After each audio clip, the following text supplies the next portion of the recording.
Hello class ninth. चलिए फिर से हम स्टार्ट कर लेते हैं what is democracy and Y democracy, और आगे उसके जो डिस्कशन है उसको देखते हैं, है ना। तो अब तक हमने देखा था कि मैडम लिंगडो की क्लास में बच्चे जो है वो कैसी डेमोक्रेसी को हम फेयर डेमोक्रेसी मानेंगे, इसके बारे में हमने पढ़ा था। अब हम देखते हैं कि क्या डेमोक्रेसी इतना ऐसा है कि उसमें कुछ कमी ही नहीं है, या उसमें कुछ बुराई ही नहीं है, या कुछ ऐसी बुराई है जिसको कभी दूर ही नहीं किया जा सकता है। क्या ऐसा है इस डेमोक्रेसी में? तो चलिए देखते हैं। आर्गुमेंट अगेंस्ट डेमोक्रेसी, डेमोक्रेसी के विरुद्ध आर्गुमेंट क्या है। This conversation has most of the argument that we routinely hear against democracy. इसमें आप ये देखोगे कि वो आर्गुमेंट हैं जिसके बारे में अक्सर लोग बातें करते रहते हैं। Let us go over some of these argument. वो कौन से आर्गुमेंट हैं जिसके बारे में अक्सर जब भी डेमोक्रेसी की चर्चा होती है तो उसके बारे में बात की जाती है। तो देखिए कौन कौन से आर्गुमेंट हैं। पहला है leaders keep changing in democracy. Democracy में क्या होता है, हर 5 साल पे इलेक्शन होता है, लीडर्स बदल जाते हैं। This leads to instability. इससे क्या होता है कि इंस्टेबिलिटी आती है, मतलब स्थिर सरकार नहीं हो पाती। दूसरा है democracy is all about political competition and power play, there is no scope for morality. Democracy में बिल्कुल ही एक सीधे सीधे तौर पे राजनीतिक कंपटीशन होता है, और जो जीतता है वो अपना पावर दिखाता है, और इसमें कोई मोरालिटी की कोई स्कोप नहीं है। लोग गलत तरीके भी अपनाते हैं, और या फिर इलेक्शन जीत जाने के बाद भी गलत तरीके से काम करते हैं, है ना। इसकी गुंजाइश होती है। So many people have to be consulted in a democracy that it leads to delay.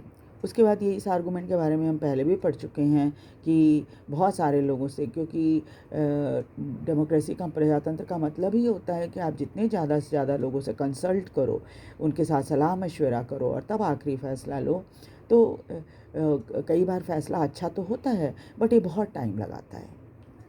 Next है elected leaders do not know the best interest of the people, it leads to bad decision. कई बार क्या होता है, जीत तो जाते हैं election leaders, लेकिन उन्हें समझ में नहीं आता कि आखिरकार जनता के लिए हम क्या काम करें जिससे उनको खूब फ़ायदा हो, यानी जनता को फ़ायदा हो। और कई इसलिए जब वो ये बात नहीं समझ पाते कि हम ऐसा क्या काम करें जिससे जनता को लाभ हो, तो वैसे में कई बार उनके फ़ैसले गलत हो जाते हैं या बैड डिसीजन वो ले लेते हैं। नेक्स्ट है democracy leads to corruption for it is based on electoral competition. ये हम पहले भी हमने भी देखा कि डेमोक्रेसी में क्या होता है, करप्शन भी ये होता है, और क्योंकि ये इलेक्टोरल कंपटीशन के ऊपर डिपेंड करता है, जिसको सबसे ज़्यादा वोट मिलती है वही विजयी होता है, और इसलिए वो बाई हुक और बाई क्रुक हर तरीके अपनाता है जिससे कि वो इलेक्शन जीत सके। Ordinary people do not know what is good for them. साधारण जनता जिसको पॉलिटिक्स के बारे में बहुत ज़्यादा जानकारी नहीं है, वो अक्सर समझ नहीं पाते कि उनके लिए क्या सही है। They should not decide anything, और इसलिए वो सही तरीके से फैसले नहीं कर पाते हैं। Are there some other argument against democracy that you can think of it? यहाँ पर तो 1 2 3 4 5 6 आर्गूमेंट डेमोक्रेसी के अगेंस्ट में दिए हुए हैं। आप अगर कुछ और भी समझते हो कि ये आर्गूमेंट भी डेमोक्रेसी के अगेंस्ट में है, तो आप इस लिस्ट में उसको ऐड कर सकते हो। Which of these argument applies mainly to democracy. अब आप देखिए, इतने जो हमने 6 आर्गूमेंट पढ़े, इसमें कितने डेमोक्रेसी पर लागू हो जाते हैं। Which of these can apply to misuse of any form of government. क्या इनमें से कुछ ऐसे भी हैं जो डेमोक्रेसी के अलावा दूसरे अदर फॉर्म ऑफ गवर्नमेंट में भी हो सकता है, लागू हो सकता है, क्योंकि वहाँ भी मिसयूज़ होता है, ऐसी बात नहीं है कि नहीं होती। नॉन डेमोक्रेटिक गवर्नमेंट में भी बहुत तरह से मिसयूज़ होता है। Which of these do not agree, which of these do you which of these do you agree with? इनमें से 6 में से किससे आप एग्री करते हो, किससे नहीं करते, ये भी आप बता सकते हो। Clearly democracy is not a magical solution for all the problem. ये चीज़ आपको हमेशा ही ध्यान रखनी चाहिए कि ये जो डेमोक्रेसी है ये कोई मैजिकल सोल्यूशन नहीं है कि आपके हाथ में एक मैजिक स्टिक आ गई, जैसे मैं ये घुमा रही हूँ स्टिक, है ना, ये मैजिक स्टिक आ गई, आपने घुमाया मैजिक वैंड की तरह और सारे प्रॉब्लम का सोल्यूशन निकल आया। ऐसा नहीं है ये। It has not ended poverty. हाँ, कई जगह डेमोक्रेसी है, अभी तक गरीबी दूर नहीं हुई, हमारे अपने देश में भी नहीं हुई है। In our country and other part of the world, सिर्फ हमारे देश में नहीं, दुनिया के कई देशों में देखा गया है कि भाई डेमोक्रेसी तो है लेकिन गरीबी दूर नहीं हुई देश से। Democracy as a form of government only ensures that people take their own decision. तो आपको याद रखना चाहिए कि डेमोक्रेसी जो है एक फॉर्म ऑफ गवर्नमेंट, एक तरह की सरकार है जिसमें जनता खुद फैसले करती है। This does not guarantee that the decision will be good. इससे ये गारंटी नहीं मिलती आपको कि हाँ भाई जितने बार फैसले आप लोगे सब सही ही होगा, है ना। पीपल कैन मेक मिस्टेक, लोगों से भी गलती हो जाती है, नेता चुनने में भी हमसे गलती हो जाती है कि भैया हमने चुन तो लिया लेकिन वो नेताजी सही तरीके से काम नहीं कर रहे हैं, तो हम पछताएंगे तो ज़रूर, लेकिन 5 साल के बाद हम चाहेंगे तो उन्हें हटा सकते हैं। Involving the people in these decision does lead to delay in decision making. हाँ, ये ज़रूर है कि बहुत सारे लोगों से बहस करने पर, वाद विवाद करने पर फैसले लेने में देरी होती है। It is also true that democracy lead to frequent changes in leadership. ये भी सही है, डेमोक्रेसी में समय समय पर नेता बदल जाते हैं। Sometime this can set back big decision and after the government's efficiency. Sometime this can set back big decision। इससे क्या होता है, बड़े बड़े जो फैसले लिए जाते हैं ना उसमें परेशानी होती है, उसमें रुकावट आ जाती है ना। अफेक्ट द गवर्नमेंट्स एफिशिएंसी, और इससे सरकार की एफिशिएंसी पर भी असर पड़ता है। आपने देखा होगा कई बार जो है वो जब नई सरकार आती है, अगर सपोज़ पार्टी चेंज हो गई और नई सरकार दूसरी पार्टी की आ गई, तो फिर वो क्या करती है, पुराने जो जितने होते हैं फैसले उसको वो दोबारा से रिव्यू करती है, चेंज करती है। तो वैसे में क्या होता है कि जो एक चल रहा था प्रोसेस डेवलपमेंट का, उसमें रुकावट आ जाता है ना। कई बार आपने ये भी सुना होगा कि बहुत सारे नेता ऐसे हैं जो कहते हैं कि हमने ये प्रोग्राम शुरू तो किया था, इन्होंने सारा अपने नाम से करवा लिया, नई सरकार आई, है ना। तो इस तरह से क्या होता है कि डेमोक्रेसी में ये प्रॉब्लम भी रहती है। These arguments show that democracy of the kind we see may not be ideal form of government। अगर इस तरह के ये सब आर्गूमेंट देखो तो आपको लगेगा कि हाँ ये तो आइडियल फॉर्म ऑफ गवर्नमेंट तो नहीं है, but this is not the question we face in the real life. लेकिन रियल लाइफ में ये क्वेश्चन हम फेस नहीं करते। The real question is we face is different. जो क्वेश्चन हम फेस करते हैं वो अलग होता है। The real question we face is democracy better than the other form of government? Real life वाले में हम क्या देख रहे हैं कि क्या democracy other form of government से बेटर है कि नहीं है, and that are there for us to choose from them. और हमें क्या करना पड़ता है, हमें उनमें से चूज़ करना है।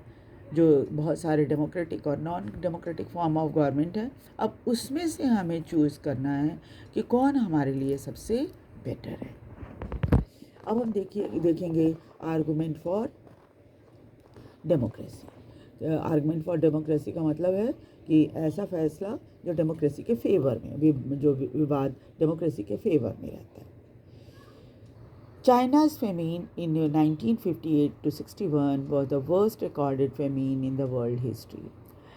अब देखिए चाइना में जब अकाल पड़ा था तो 1958 से 1961 लगभग 3 साल तक, तो क्या हुआ था, इसे दुनिया का सबसे खराब अकाल माना जाता। अकाल आप समझते ही हो ना, अकाल का मतलब होता है कि अनाज सूख गए सारे, फसल नहीं हुई। कारण कई हो सकते हैं अकाल होने के, हाँ हमेशा सूखा ही नहीं होता, कई बार बाढ़ आ जाती है सारी फसलें ख़राब हो जाती है, कई बार कीड़े लग जाते हैं सारी फसल ख़राब हो जाती है।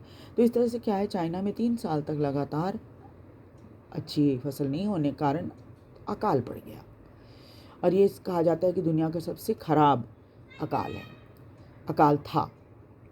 Nearly 3 crore people died in this famine, और ये माना जाता है कि करीब 3 करोड़ लोगों की मृत्यु इस अकाल में हो गई थी। अकाल में क्या होता है, खाने के लिए लोगों को मिलता नहीं है तो लोग भूखे मर जाते हैं। During those days, India's economic condition was not much better than China. उस समय भारत की स्थिति भी बहुत अच्छी नहीं थी, इकोनॉमिक कंडीशन बहुत अच्छी नहीं थी चाइना की तुलना में। Yet India did not have famine of that kind China had.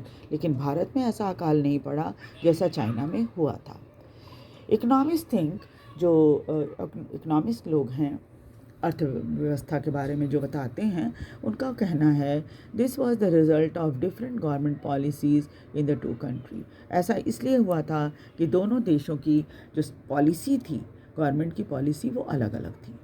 The existence of democracy in India made the Indian government respond to food scarcity in the way that the Chinese government did not. Bharat में चूँकि democratic government थी, इसलिए इस वजह से सरकार ने जो अनाज की कमी हो रही थी उसको बहुत अच्छे से रेस्पॉन्ड किया। यानी अनाज की कमी है तो कहीं से इंतज़ाम कर देना है ताकि जनता को भोजन मिलता रहे। लेकिन चाइना में ऐसी सरकार नहीं थी, वहाँ तो आपको पता है कम्युनिस्ट सरकार है। तो वैसे में क्या है कि चाइना का जो रिस्पांस था वो अलग था। They point out that no large-scale famine has ever taken place in the independent and democratic country. और उन्होंने ये जताने की कोशिश की कि इतना बड़ा फेमीन जो है किसी भी स्वतंत्र और डेमोक्रेटिक देश में नहीं होता। If China too had the multi-party elections and opposition party and the press free to criticize the government, then so many people may not have died in the famine. लेकिन ये माना जाता है कि अगर चाइना में तो इन्होंने अपने सारे जो ये थे कमियां थी उसको दबा दिया, छिपा दिया। और ऐसा माना जाता है कि अगर चाइना में भी मल्टी पार्टी इलेक्शन होते, बहुत सारी पार्टियां होती, अपोजिशन होती, प्रेस फ्री होता क्रिटिसाइज़ करने के लिए गवर्नमेंट को, तो शायद इतने जो 3 करोड़ लोग मरे थे ये नहीं मरते। हल्ला हो जाता, शुरू में ही हल्ला हो जाता कि भूखमरी हो रही है देश के अंदर। This example bring out one of the reasons why democracy is considered the best form of government. यही कारण है जहाँ पर जनता को बोलने का अधिकार होता है ना, यही कारण है कि डेमोक्रेसी को अदर फॉर्म ऑफ गवर्नमेंट से बेटर माना जाता है। Democracy is better than any other form of government in responding to the need of the people. Democracy क्या है? डेमोक्रेसी जो है एक ऐसी फॉर्म ऑफ गवर्नमेंट है जो जनता की नीड को तुरंत समझ जाती है और उसके अनुसार अपने सारे काम करती है। A non-democratic government may and can respond to the people's need. इसका मतलब ये नहीं है कि नॉन डेमोक्रेटिक गवर्नमेंट है तो वो जनता की ज़रूरतों को समझ ही नहीं रही है या उसको रिस्पॉन्स नहीं दे रही है, उसकी ज़रूरत को समझ नहीं रही है, ऐसा नहीं है। But it all depend on the wishes of the people who rule. लेकिन तब क्या है, सब कुछ इस बात के ऊपर निर्भर करता है कि भाई सरकार में लोग किस तरह के बैठे हैं, क्या वो जनता की आवाज़ को सुन रहे हैं, उनकी ज़रूरतों को सुन रहे हैं या नहीं सुन रहे हैं। अगर सुन रहे हैं तो नॉन डेमोक्रेटिक भी अच्छा ही काम करेगा, लेकिन वो सुनते नहीं है, मुश्किल ये है। If the ruler don't want it, अगर रूलर नहीं चाहते हैं, they don't have to act according to the wishes of the people, वो नहीं चाहते कि जनता की ज़रूरतों के अकॉर्डिंग वो काम करें। तो क्या होता है, a democracy requires that the ruler have to attend the need of the people. इसलिए कहा जाता है कि डेमोक्रेसी में जो रूलर्स होते हैं वो जनता की ज़रूरतों का हमेशा ध्यान रखते हैं। A democratic government is a better government because it is more accountable form of government. इसलिए डेमोक्रेसी को बेटर फॉर्म ऑफ गवर्नमेंट माना जाता है क्योंकि ये ज़्यादा अकाउंटेबल होता है। ठीक है, अकाउंटेबल मतलब कि जनता जो चाह रही है, जनता की जो ज़रूरतें हैं, उसका रेस्पॉन्स भी पॉजिटिव तरीके से दे रहा है। ये चाइनीज़ वाले केस की तरह नहीं कि वो छिपा रहे हैं, बता नहीं रहे हैं या वो जनता को के प्रति कोई रिस्पॉन्स नहीं दिखा रहे हैं, ऐसी संभावना नहीं होती डेमोक्रेसी में। ठीक है, नेक्स्ट क्लास में हम आगे के चैप्टर के आगे के पार्ट को पढ़ेंगे। वीडियो को लाइक और सब्सक्राइब ज़रूर कर दीजिए। Thank you very much.